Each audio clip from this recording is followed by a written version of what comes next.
welcome home. And masaya ako na dumating kayo dito, buhay, walang pagpinsala, at in good spirit. Pauwiin mo lahat.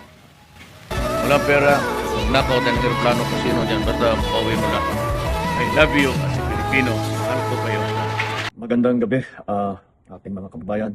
Ikinalulungkot ko na meron po tayo natanggap na report na meron na pong casualty na Pilipino dito po sa gera na nangyayari sa Middle East. Na-report po sa atin ay namatay po ang isang Mary Ann Velasquez de Vera na tigang Pangasinan. Siya po ay isang caregiver sa Israel na tinutulungan ang kanyang alaga para dalhin sa bomb shelter, ngunit hindi na po nakaabot sa bomb shelter at inabutan na sila bago sila nakarating. Siya ay namatay dahil tinamaan ng shrapnel ng mga bumagsak na bomba. Na-identify na po siya ng kanyang asawa na isang OFW din na nagtatrabaho sa Israel. Lahat po ng tulong na kakailanganin ng kanilang pamilya ay ihahatid ng ating pamahalaan. Patuloy po ang ating pagmonitor sa kalagayan ng ating mga kababayan na nasa gitna nitong gera, patuloy pa rin sa Middle East. Asahan po ninyo na pagka meron tayong mai-report, ay i-report ko po sa inyo agad.